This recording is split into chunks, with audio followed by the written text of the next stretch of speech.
Eto na, expected na natin ito.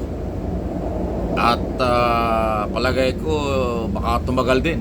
Pero hindi naman po natitinag o hindi po natatakot ang gobyerno, lalo na si Communication Undersecretary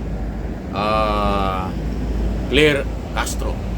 Ito po ay dahil sa siya pinagtutulong-tulungan na ngayon. Kung yung mapapansin, ang mga troll ay gumalaw na para banatan ang gobyerno dahil nga sa pagkakatalaga kay Castro na siyang nagdidepensa kay Pangulong Marcos laban sa fake news. In other words, yung mga troll o grupo na identify sa fake news ang bumabatikos sa gobyerno at kay Undersecretary Castro at kay Pangulong Marcos. Kaya sabi ko, hindi naman matitinag, expected natin yan. Alam din ng palasyo yan.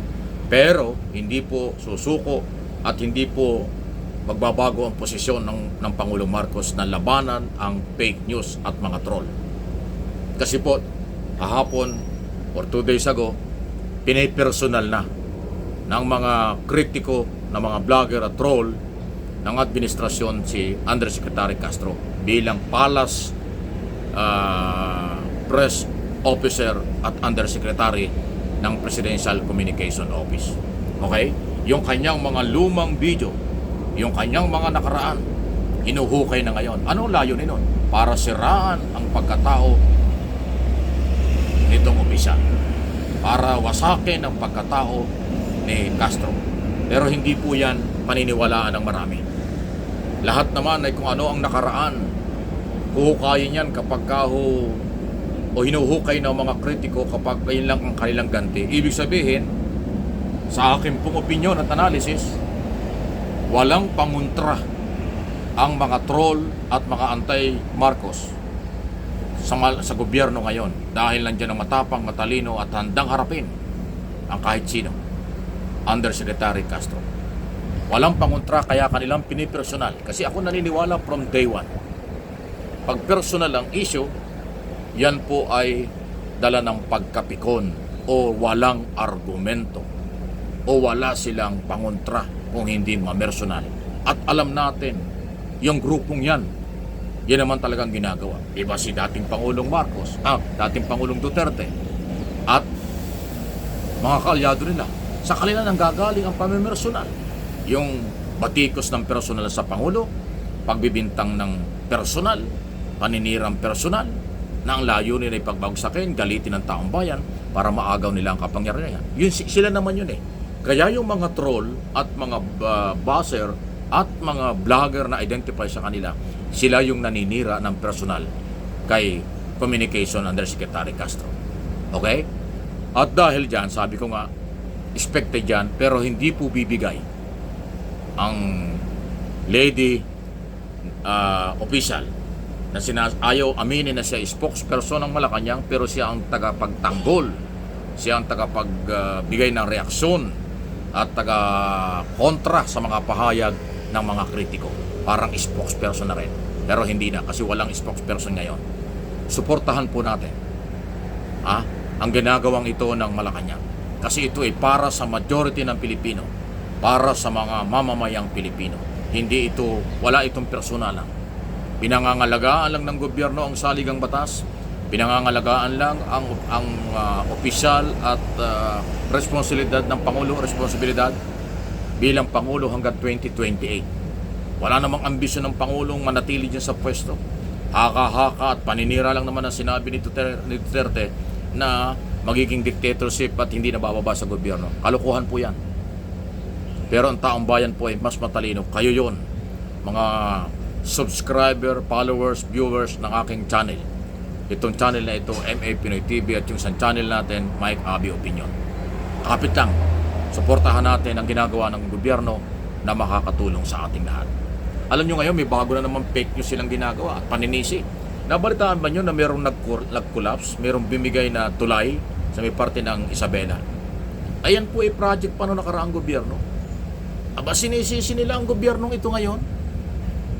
Sinisisi pa rin ang Pangulong Marcos at ang ating pamahalaan. Kaya daw bumigay yung tulay na yan, may pagkukulang ang gobyerno or may korupsyon. Sandali. Ay ang tulay na yan ay ginawa yan sa ilalim ng Duterte administration at ni Secretary Mark Villar. Ang dapat papanagutin dyan yung contractor, district engineer, provincial director ng Isabela. Bakit ganyan? Ano bang quality meron? Or yung sinasabing meron kasing dumaan na heavyweight, overweight, overload na truck kaya nasira. O, di ba? Hindi yan kasalanan ng gobyerno sa ngayon. Kung may problema sa quality ng tulay, ay din tanungin ang nakaraang gumawa nito. Kung may problema dahil overload ang dumaan, panagutin yung driver at may-ari ng truck. Huwag sisihin kaagad ang pamahalaan. Sino bang may gusto na masira ang pinagkagastusan ng milyong-milyong halaga? Yan ay parte ng galaw ng mga troll, ng mga buzzer, ng mga nanggugulo sa gobyerno. Sample pa lang yan. O, di ba?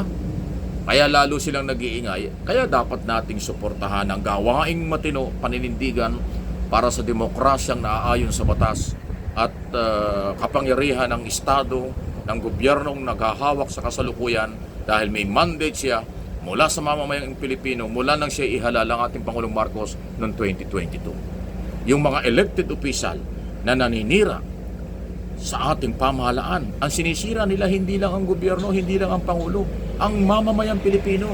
Lagi ko sinasabi, ang mamamayang Pilipino ang gobyerno. Sinisira ng taong ating pinapasweldo. Sinisira ng mga grupong Pilipino kung ituturing pero ang kanilang galaw hindi maka-Pilipino dahil sa kanilang personal at political interest. Ano yun? Mag-agaw ng kapangyarihan? Mag-take over sa gobyerno? Maghawak ng salapi ng gobyerno?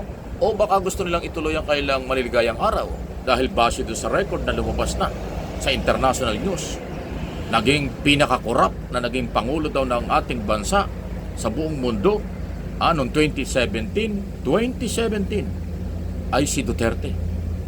Yan inilabas na rin sa international news at ng Malacanang mismo.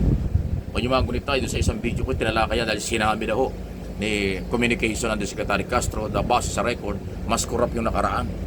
Pero binapaligtad ng mga troll, buzzer at ng kanilang mga vloggers. Isang ibig sabihin, pagtakpan ng kanilang ginawa, ipasa at sisihin ng kasalukuyang gobyerno para magalit ang taong bayan. Ang kanilang operation, hikayatin ng mamamayan para magalit sa gobyerno. Kaya huwag kayong sasakay dyan. Huwag kayong maniniwala.